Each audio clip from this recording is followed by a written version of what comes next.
தாவேக்கா ஆட்சி வந்து 100 நாள் நிறைவடைந்து இன்றைக்கி வந்து சட்டமன்றத்தில் முதல்வர் விஜய் அவர்கள் 110 விதியின் கீழ் பல்வேறு பிரம்மாண்டமான அறிவிப்புகள் அறிவித்தார் என்று பல்வேறு டேக்லைன்லாம் போட்டு வீடியோலாம் பார்த்துட்ருக்கோம்.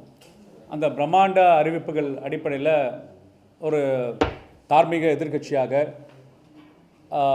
ஒரு ஜனநாயகத்தில் ஒரு எதிர்க்கட்சியோட கடமை என்பது ஆளுங்கட்சியோட குறைகளை மட்டும் சுட்டி காட்டுறது மட்டும் இல்லாமல் ஆளுங்கட்சியில் திட்டங்கள் வந்து எப்படி மக்கள் கிடைப்பை கொண்டு போய் சேர்க்குது என்று முத்தமிழ் கலைஞர் வந்து நமக்கெல்லாம் பாடம் போட்டுருக்கார். ஏன்னா ஒரு எதிர்க்கட்சி தலைவராக செயல்படும் போது நம்மளோட திராவிட மாடல் முதல்வர் இருந்த நம் திமுக கழக தலைவர் எதிர்க்கட்சியாக செயல்படும் போது பல்வேறு திட்டங்கள் ஆட்சியில் அதிகாரத்தில் சொல்லும் போது அந்த ஆட்சி திட்டங்களை வந்து எப்படிலாம் மக்களுக்கு கொண்டு போய் சேர்க்கணும் என்ற சில கைட்லைன்ஸே நம்ம வந்து கொடுத்துருக்கோம். அதான் திமுகவோட ஸ்டைல், அதான் திமுகவோட வரலாறு, அதான் திமுகவோட ஜனநாயக ரீதியாக எதிர்க்கட்சியோட ஒரு கடமை. அதன் அடிப்படையில் நீங்கள் பார்த்தீங்கன்னா ஒரு முக்கிய அறிவிப்பு என்னென்னா மருத்துவ காப்பீடு திட்டத்தை பற்றியான ஒரு அறிவிப்பு கொடுத்துருக்காரு. உங்களுக்கு எல்லாம் தெரியும், மருத்துவ காப்பீடு வந்து முத்தமிழன் கலைஞர் தான் 2006 ஆட்சி காலத்தில் முதல்வர் காப்பீடு திட்டம், முத்தமிழன் கலைஞர் காப்பீடு திட்டத்தை வந்து இன்ட்ரடியூஸ் பண்ணாங்க. விஜய் அவர்கள் முதல்வராக இருக்கும்போது அது சொல்லும் போது என்ன சொன்னார்னா, நம்ம வந்து மருத்துவ சேவை என்பது ஒரு வகையான வருமானங்கள் அடிப்படையிலையோ இல்லைனா வந்து அவங்களோட ஏழ்மை பணக்காரன் வித்தியாசம் பாகுபாடு இல்லாமல் மருத்துவம் அனைவருக்கும் போய் சேரணும் என்று சொல்கிறாரு. அது ஹெல்த் ஃபார் ஆல். இதுதான் திராவிட இயக்கங்கள், திராவிட ஆட்சி முறைகளை வந்து செயல்படுத்திட்டோம். ஏன்னா தமிழ்நாட்டில் மட்டும் இல்லை, உலகத்தில் எந்த மூலையிலையும் தமிழ்நாட்டில் அரசாங்க பொது சுகாதார கட்டமைப்பு, அது மருத்துவக் கல்லூரி கட்டமைப்பாக இருக்கட்டும், இல்லை மருத்துவங்களாக இருக்கட்டும், ஆரம்ப சுகாதார நிலையமாக இருக்கட்டும், அனைவருக்கும் இலவசமான மருத்துவத்தை ஏற்கனவே நம்ம செக்யூர் பண்ணிட்டோம். அப்போ எதுக்கு காப்பீடு அப்படின்னு கேட்கலாம். அதாவது அரசாங்க மருத்துவமனையில் நிறைய வெயிட்டிங் லிஸ்ட் இருக்கும்போது அதே அரசாங்க மருத்துவ பெற வேண்டிய சிகிச்சையை வந்து அரசாங்கம் வந்து மக்களுக்கு தொகை கொடுத்து தனியாரில் அதே வகையான சிகிச்சையை பெறதுக்கான வழிமுறைகளுக்காக தான், வெயிட்டிங் லிஸ்ட்டை குறைக்கிறதுக்காக தான் இந்த மருத்துவ காப்பீடு திட்டத்தை நம்ம இன்ட்ரடியூஸ் பண்ணோம். அதன் அடிப்படையில் இன்றைக்கி வந்து யுனைடெட் இன்சூரன்ஸ் என்ற ஒரு பப்ளிக் செக்டார் இன்சூரன்ஸ் கம்பெனி மூலமாக நம்ம வந்து மருத்துவ காப்பீடு வந்து செயல்பட்டுருக்கோம். 2021 ஆட்சி காலத்தில் பார்த்திங்கன்னா ஆண்டு வருமானத்துக்கு ஒரு குடும்ப அட்டைதாரருக்கு சம்மர்ஷோடு 1 லட்சத்தில் வந்து சம்மர்ஷோட வந்து 5 லட்சமாக அதிகப்படுத்துனது திராவிட மாடல் ஆட்சி. அது மட்டும் இல்லை, யாருக்கு அந்த கார்டு ஹோல்டர் எலிஜிபிலிட்டின்னு வரும்போது 75,000 ஆண்டுக்கு வருமானம் கீழே உள்ளவர்களுக்கு தளர்த்தி 1,25,000 பேருக்கு தளர்வுப்படுத்தி கொடுத்தோம். அதனால் கார்டோட எண்ணிக்கை பார்த்திங்கன்னா 1,20,00,000 1,48,00,000 பேருக்கு 25 லட்சம் பேருக்கு அதிகமான கார்டு கொடுத்தது திராவிட மாடல் ஆட்சி 2001 2026 வரைக்கும். எம்பேனல் ஹாஸ்பிட்டல்ஸ் பார்த்திங்கன்னா கிட்டத்தட்ட 1000 மருத்துவமனையிலேருந்து 2000 மருத்துவமனை உயர்த்தி கிட்டத்தட்ட 2000க்கு மேற்பட்ட ப்ரொசீஜர்ஸ்க்கு வந்து காப்பீடு திட்டம் சேவையை எக்ஸ்பேண்ட் பண்ணுற ஸ்கீமை நம்ம வச்சுருக்கோம். சரி, இன்றைக்கி முதல்வரோட அறிவிப்பு எந்த விதத்தில் இது ஆட் ஆன் பண்ணுது அப்படின்னு நம்ம வந்து அனலைஸ் பண்ணி சொல்லணும், இல்லை ஒரு கைட்லைன் சொல்கிறோம். முதல்ல அப்ரிஷியேட் பண்ணுறோம். சம்மர்ஷூட வந்து 5 லட்சத்துலேருந்து 25 லட்ச ரூபாய் வரைக்கும் காப்பீடு திட்டத்தில் எலிஜிபிள் அப்படின்னு சொல்கிற நேரத்தில் தான் நம்ம ஒரு அடிப்படையான கேள்வி கேட்குறோம். ஏன்னா நம்ம ஆட்சி காலத்தில் 1 லட்சத்துலேருந்து 5 லட்சத்துக்கு சம்மர்ஷூட் இன்க்ரீஸ் பண்ணும்போது ஒவ்வொரு கார்டுக்கும் அரசாங்கம் கொடுக்க வேண்டிய தொகை வந்து 849 ரூபாய். அப்போ அந்த இன்சூரன்ஸ் கம்பெனிக்கு நம்ம கொடுக்க வேண்டிய தொகையை வந்து கிட்டத்தட்ட 1200 கோடி ரூபாய் வருஷத்துக்கு கொடுப்போம். அது 5 வருஷத்தோட டெண்டர். இப்போது 5 லட்சத்துலேருந்து 25 லட்சத்துக்கு இன்க்ரீஸ் பண்ணுறாங்க சம்மர்ஷோட. அப்போ ஒரு கார்டுக்கும் எவ்வளோ தொகையை நீங்கள் கூட்டியிருக்கீங்கன்னு என்ற விவரம் நமக்கு தெரியல. ஸோ இப்போ 110 விதி கீழ் அவங்க வந்து வெளியிட்டு சொன்னனால இனிமேல் வந்து சொல்லுவாங்க நம்புகிறோம். இல்லை சுகாதாரத்துறை அமைச்சர் இது ஒரு விளக்கம் கொடுப்பார்னு ஒரு நம்பிக்கையில் கேட்குறோம். 800-499 ரூபா ப்ரீமியமை ஒரு கார்டுக்கு நீங்கள் டபுள் ஆக்க போகிறீங்களா? அதாவது 1500 ரூபாய் அரசாங்கம் அந்த கார்டுக்கு பே பண்ணாதான் நீங்கள் 25 லட்சம் இலக்கை ரீச் பண்ண முடியும். சம்மர்ஷன் ரீச் பண்ணுறதுக்கான ப்ரீமியம் தொகை நீங்கள் வந்து வெளிப்படையாக சொல்லணுன்றேன். பிறகு உங்கள் பட்ஜெட் அலோகேஷனில் பார்த்தீங்கன்னா நீங்கள் வந்து நிதி அலோகேஷன் பார்த்தீங்கன்னா இந்த காப்பீடுக்காக நிதி அலோகேஷன் பார்த்தீங்கன்னா கிட்டத்தட்ட ஒரு 1300 1400 கோடி ரூபாய் நீங்கள் அலாட் பண்ணியிருக்கீங்க. ஆனால் இப்போ 5 லட்சத்துலேருந்து 25 லட்சம் ரூபாய் சம்மர்ஷன் இன்க்ரீஸ் பண்ணுறனால அந்த மருத்துவ காப்பீடு நிறுவனத்துக்கு நம்ம கொடுக்க வேண்டிய தொகை கிட்டத்தட்ட 4000 கோடி ரூபாய்க்கு நீங்கள் அலாட்மெண்ட் பண்ணாதான் நீங்கள் சொன்ன அந்த 25 லட்சம் ப்ரீமியம் அஷோர்டை வந்து சாட்டிஸ்ஃபை பண்ண முடியும்.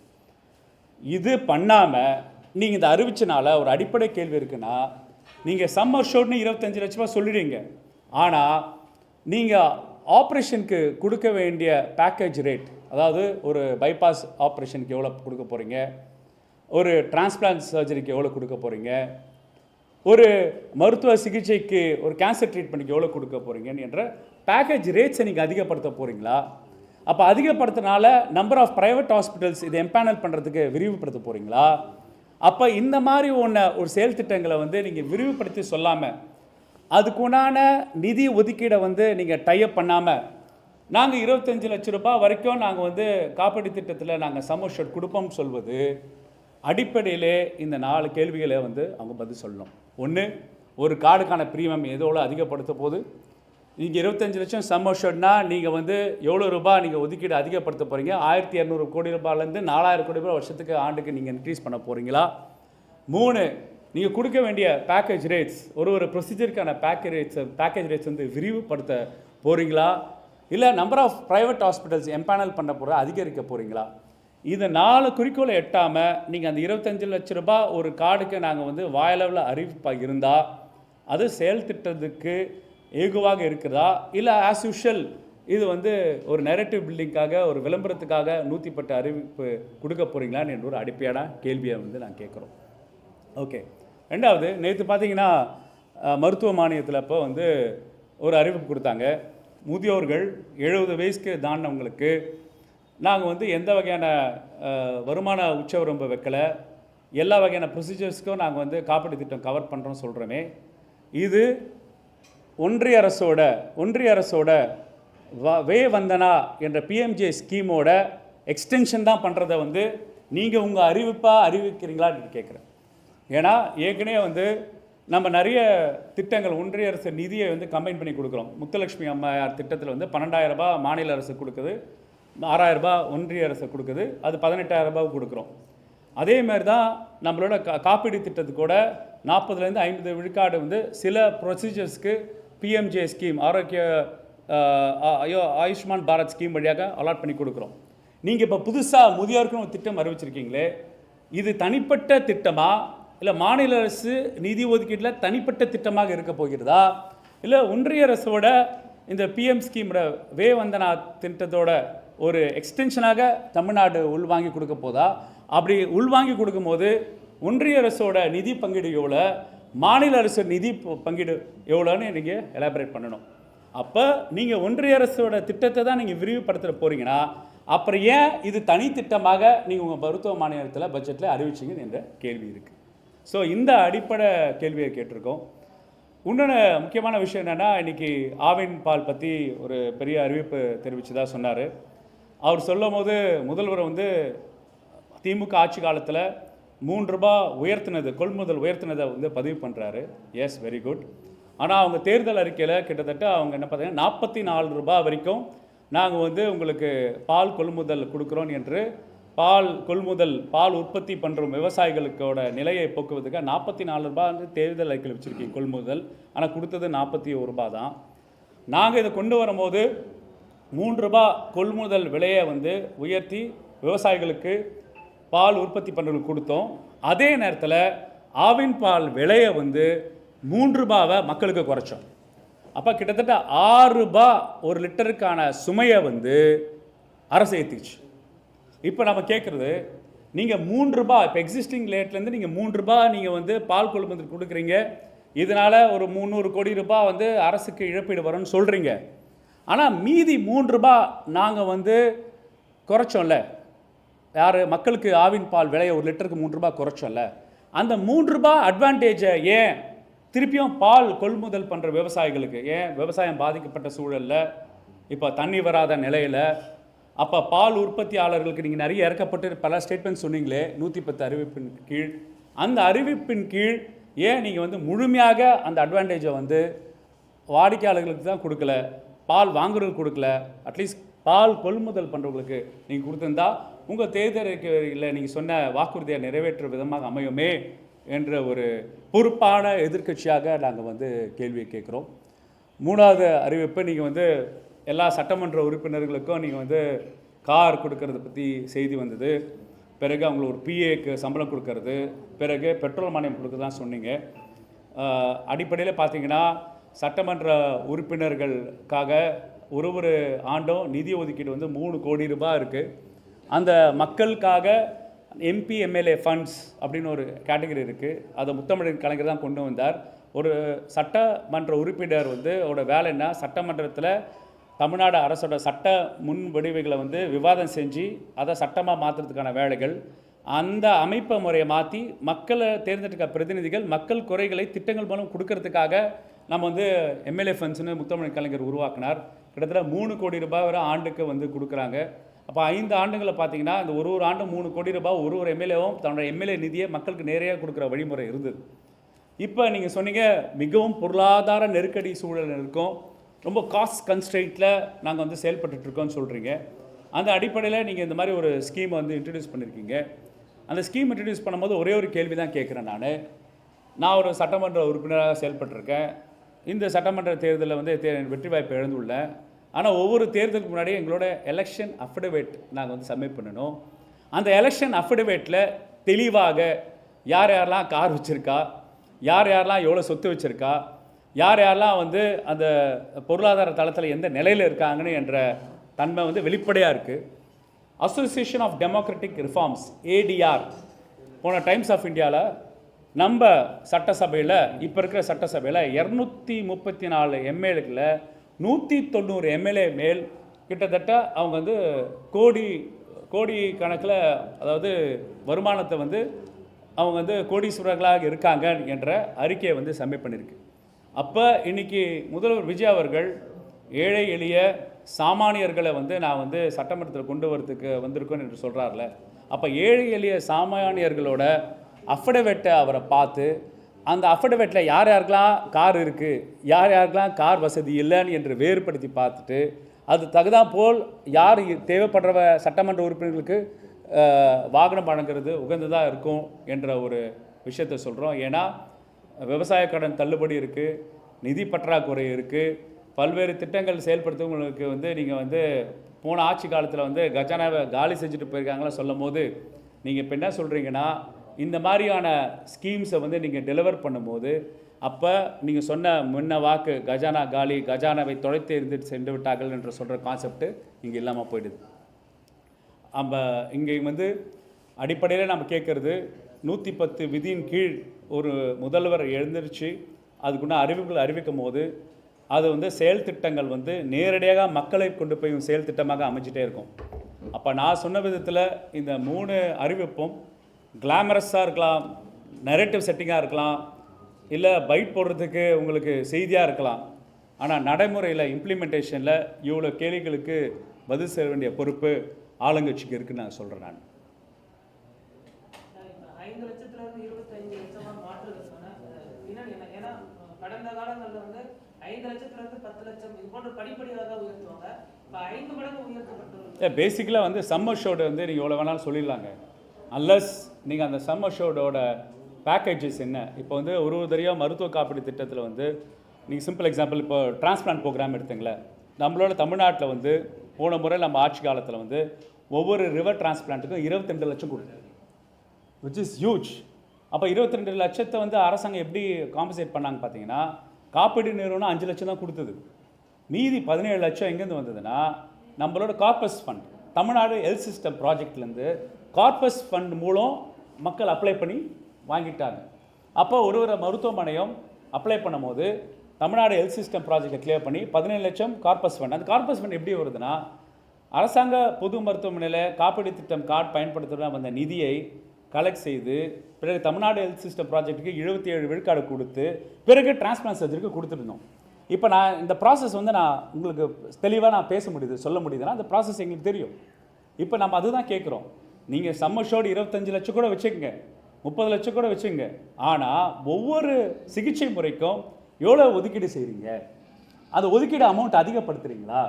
ஏன் இப்போ நிறைய தனியார் மருத்துவமனைகளை வந்து அரசாங்க காப்பீடு திட்டத்துக்கு வெளியேறதுக்கு முக்கிய காரணம் என்னன்னு தெரியுமா? இப்போ பைபாஸ்க்கு 1 லட்சம் கொடுக்குறாங்க, சில கேன்சர் ட்ரீட்மெண்ட்டுக்கு 2 லட்சம் கொடுக்குறாங்கன்னா, ஆனால் ஆக வேண்டிய எக்ஸ்பெண்டபிள் கன்சியூமபிள் விலைவாசி உயர்வுனா 3 லட்சம் 4 லட்சம் ஆகிடுது.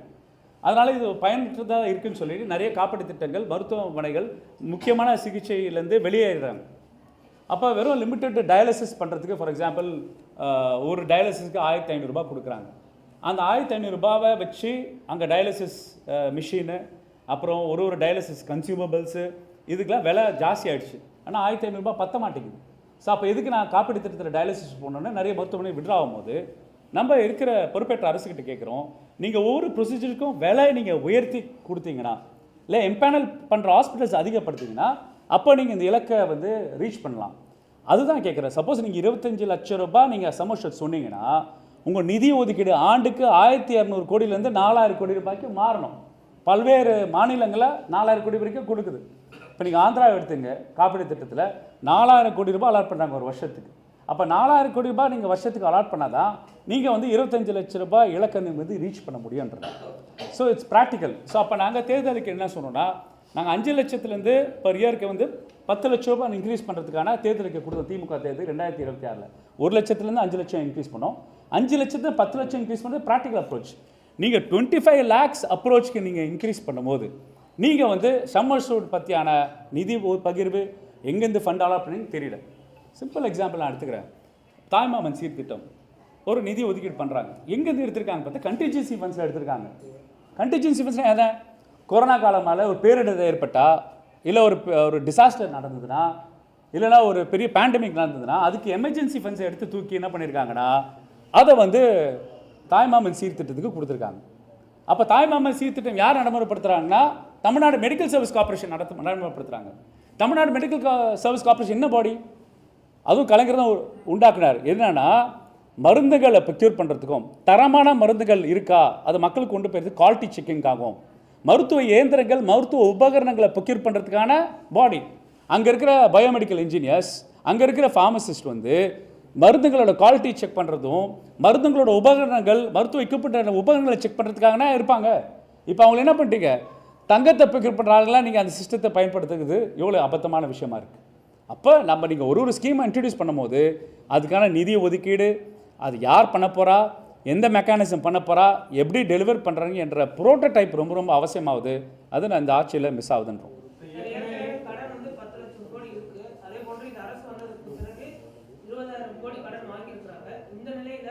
சட்டமன்ற உறுப்பினர்கள் எல்லாருக்குமே கார் கொடுக்குறோம், எல்லாருக்குமே வந்துட்டு உதவியாளர் கொடுக்குறோம், 1 லட்சம் ரூபாய் வந்து கொடுக்குறதா சொல்லியிருக்காங்க. இல்லை அது பேசிக்கலாக பாப்புலிஸ்டிக்காக நீஜாக்காக இருக்குது.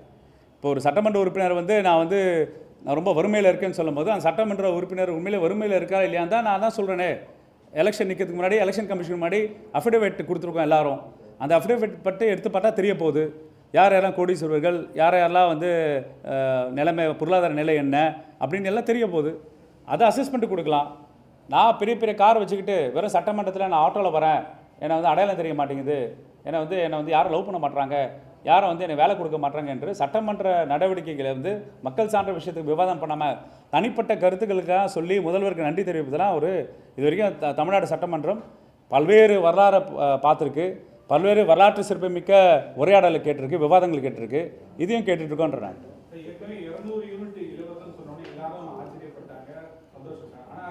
மின்கட்டணம் பயங்கரமா இருந்தோன்னே அதுக்கு மிகப்பெரிய பாதிக்கப்பட்டாங்க.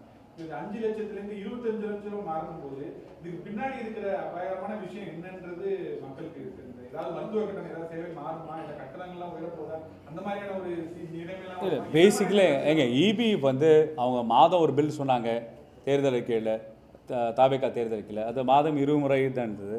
அப்புறம் 200 யூனிட் சொல்லிட்டு எந்த உள்ள ஃபில்டர்ஸ் வைக்கல. அவங்க என்ன கண்டிஷன் போட்டாங்க, 500 யூனிட்டுக்கு மேலேக்குள்ளே தான் அப்படின்னா 500 மேலே தாண்டினா கிடையாதுட்டாங்க. ஆனால் 500 யூனிட் மேலே தாண்டும் போது அந்த 501லேருந்து பில்லிங் ரேட் வந்து யூனிட் பர் 4 ரூபா கிட்ட எகிறனால தான் இன்றைக்கி வந்து பில் வந்து அதிகமாக இருக்குது. அப்போ திட்டங்கள் கொடுக்குற மாதிரி கொடுத்துட்டு மக்கள்கிட்ட சொல்கிற மாதிரி உள்ள ஸ்கீமை தான் இங்கே வச்சுருக்காங்க. நான் என்ன சொல்கிறேன், இப்போ நீங்கள் வந்து மருத்துவத்துக்கான அடிப்படை சேவை புரியவங்க வந்து டாக்டர்ஸ், நர்சஸ். இப்போ வந்து அரசாங்க மருத்துவமனைகளில் வந்து டாக்டர்ஸோட பற்றாக்குறை அதிகமாக இருக்குது. மருத்துவக் கல்லூரி கட்டமைப்பிலும் சரி, டிஸ்ட்ரிக்ட் ஹாஸ்பிட்டலும் சரி, பிரைமரி ஹெல்த் சென்டர்ஸ்லையும் சரி. ஸோ அது கான்ஸ்டண்ட்டாக நம்ம கேட்டுகிட்டே இருக்கோம். இப்போ எங்கள் ஆட்சி காலத்தில் கேட்டுருந்தாங்க, நாங்கள் ஓரளவுக்கு எங்களால் காம்பன்சேட் பண்ண முடிஞ்சது.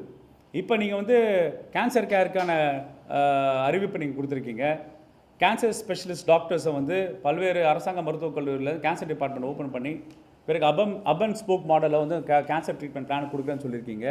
ஆனால் அதுக்கு எத்தனை கேன்சர் ஸ்பெஷலிஸ்ட்டை ரெக்ரூட் பண்ணியிருக்கீங்க, எத்தனை நர்சஸ் அதுக்கு உண்டான கேன்சர் உண்டான ட்ரீட்மெண்ட்டில் வந்து இன்கார்பரேட் பண்ணியிருக்கீங்க அப்படின்னு ஒரு கேள்வி இருக்கா இல்லையா?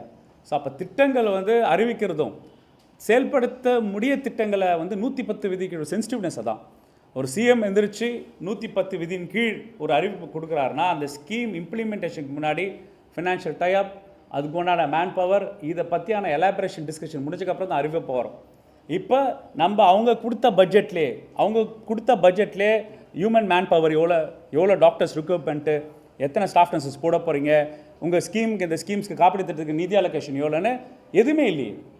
அது எதுவும் இல்லாமல் நீங்கள் வந்து வெறும் வெத்து அறிவிப்புகளாக 110 விதியின் கீழ் அறிவிப்பு வந்து அந்த சட்டமன்றத்துக்கு நம்ம தலைகுனிவு தான் நான் சொல்லுவேன்.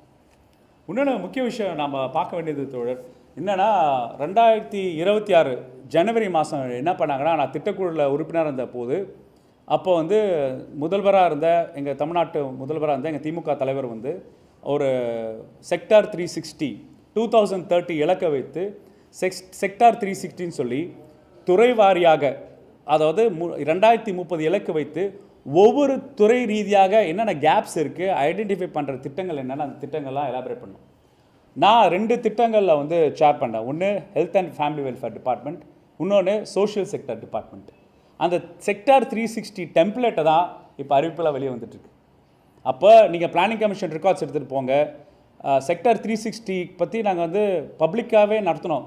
ஏன்னா எங்களுக்கு தெரியும் இந்த மாதிரி நிகழ்வுகள் நடக்கிறதுக்கு தீர்க்கதரிசியாக இருந்திருக்காங்க நினச்சிருக்கேன். எங்கள் தமிழ்நாட்டு முதல்வராக அந்த திமுக தலைவர் ப்ரெஸ் மீட் வச்சு அனைவருக்கும் தெரியும் மாதிரி செக்டார் 360 விஷனை வந்து நாங்கள் வந்து ஷேர் பண்ணோம்.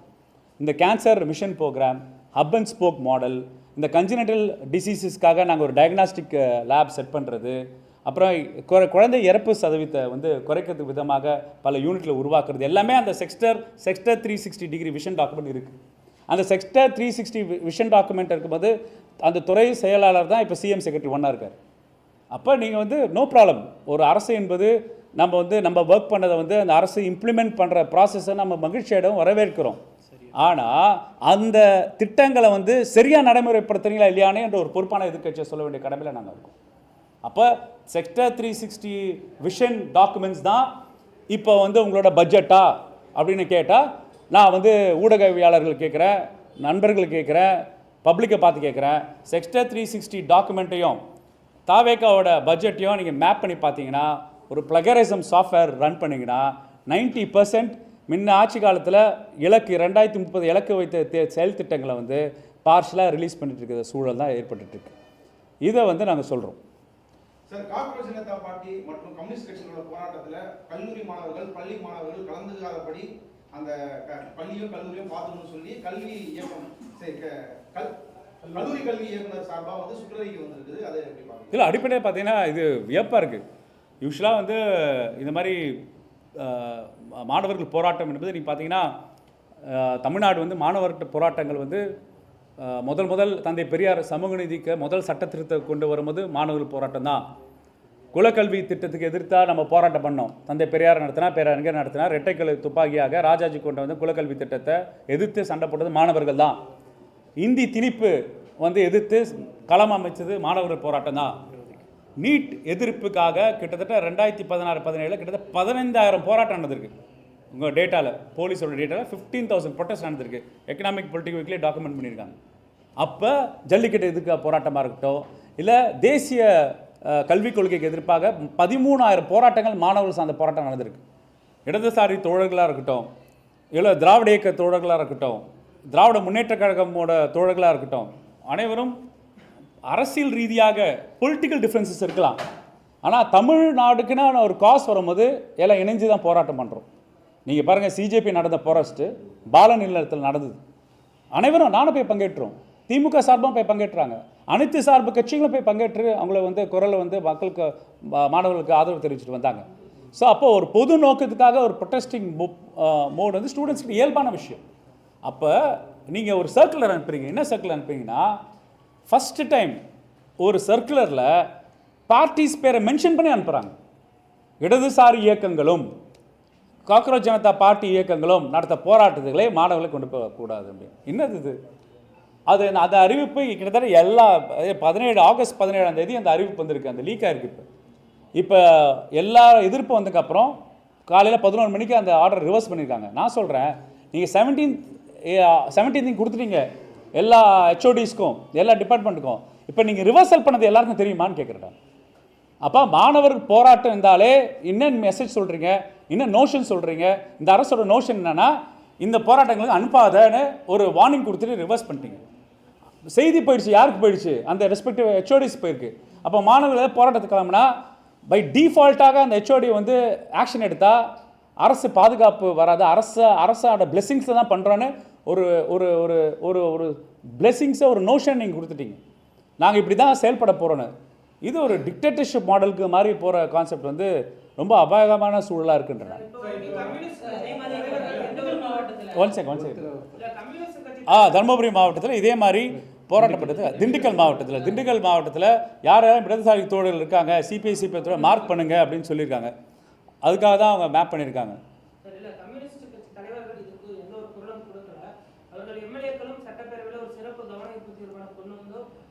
இது பொது உடைமை கட்சி தோழர்களை பார்த்து நீங்கள் கேட்க வேண்டிய கேள்வி. இது திமுக சார்பாக இந்த சுற்றறிக்கையை வந்து நாங்கள் பயங்கரமாக கண்டனம் தெரிவிக்கிறோம். இது வந்து ஜனநாயக விரோதமான செயல்னு நான் சொல்கிறோம். அரசாங்கமும் அதை ரிவர்ஸ் பண்ணிட்டாங்க. நீங்கள் தயவுசெய்து ரிவர்ஸ் பண்ணதை வந்து எல்லாருக்கும் இன்னும் ஸ்ட்ராங்காக இன்னும் தர சொல்லுங்கள், வெளிப்படையாக சொல்லுங்கன்னு நாங்கள் சொல்கிறோம். போராட்டத்துக்கு எதிராக, நீட் எதிர்ப்புக்கு எதிராக நாங்கள் ஆதரவாக இருக்கிறதா அமைச்சர்லாம் போயிட்டு வார்டன் இல்லத்தில் சப்போர்ட் பண்ணுற மாதிரி பேசினாரு. ஆனால் இப்போ கல்லூரி கல்வி இயக்கம் வெளியிட்ட போது யார் யார் போடுறாங்களோ அதை கண்காணிங்கன்றவங்க சொல்கிறாங்க. இது பின்புலமாக நீட்டுக்கு இல்லை, அதுதான் இந்த ஆக்சுவலி இந்த வாயளவில் இல்லை அதை நீட்டு பாருங்க. இந்த கட்சியோட தாவேக்கோட அமைப்பு எப்படி இருக்குன்னா, ஆட்சி முறை அமைப்பு இருக்குன்னா, வாயளவில் நாங்கள் வந்து எல்லாருக்கும் சப்போர்ட் சிஸ்டம் பண்ணுறோம். ஆனால் நடைமுறையில் நாங்கள் வேறு மாதிரி இருக்காங்க. கரெக்டாக இல்லையா? இப்போ இந்த இரட்டை நிலைப்பாடு வந்து ஒரு சீஷோஃபினிக் எஃபெக்ட் சொல்கிறேன் நான். சீஷோஃபினிக் எஃபெக்ட்னா நான் சொல்கிறது ஒன்று ஆனால் நடைமுறை ஒன்று. அப்புறம் நான் ஒரு ஸ்பிளிட் பர்சனாலிட்டியாக மாதிரி செயல்படுறேன். அப்போ அந்த ஸ்பிளிட் பர்சனாலிட்டி மாதிரி செயல்படுறது வெறும் தலைமையில் மட்டும் இல்லையா, நீங்கள் நடைமுறையில் இருக்க எல்லா ஆட்சி முறையிலும் இந்த இரட்டை நிலைப்பாடு இருக்குது. அப்போ இது வந்து ஸ்பிளிட் பர்சனாலிட்டி கவர்மெண்ட்டாக இது. நீங்கள் பேசுறது ஒன்று, சொல்கிறது ஒன்று, செய்கிறது ஒன்று விதமாக இருக்கா அப்படின்னு நான் கேட்குறேன். நான் ஒன் டைம் எல்லாரும் 3 துறைகளுடைய போக்குகள் என்னுடைய மேஜையில் இருக்கு, அதை திறக்கிற மாதிரி ஒரு சூழலை கொண்டு வந்துடாதீங்கன்னு சொல்லி நீங்கள் முதல்வர் சைலே சொல்லணும்னா we are waiting for all your steps. போராட்டத்தை அவங்க தடுக்கிற மாதிரியான அறிவிப்புன்றது அப்போ நீட்டுக்கு ஆதரவான நிலையை தான் இவங்க மறைமுகமாக சொல்கிறாங்க. இல்லை, நீங்கள் வந்து போராட்டம் என்பது வெறும் நீட்டு மட்டும் இல்லை. நீங்கள் வந்து பார்த்தீங்கன்னா இனி எஸ்டாப்ளிஷ்மெண்ட் ஆன்டி எஸ்டாப்ளிஷ்மெண்ட் மூடை வந்து மாணவர்களுக்கு ஏற்படுத்தக்கூடாதுன்னு இந்த அரசு பயப்படுதுன்னு அர்த்தம். ஸோ எவ்வளோ நாளைக்கு தான் நீங்கள் பாப்புலாரிட்டியை நீங்கள் மெயின்டைன் பண்ண முடியும்? எவ்வளோ நாளைக்கு தான் நீங்கள் வந்து மிராஜ் மெயின்டைன் பண்ண முடியும்? எவ்வளோ நாளைக்கு தான் நீங்கள் வந்து நிழலை மெயின்டைன் பண்ணணும்? உண்மை வெளிச்சத்துக்கு வந்து மக்களோட போராட்டத்தன்மை வந்து மாணவர்கிட்ட தான் ஆரம்பிக்கும் ஃபஸ்ட்டு. அதை கேர்வ் பண்ணுறதுக்கான வழிமுறை பண்ணுறாங்க. நன்றி தோழர்.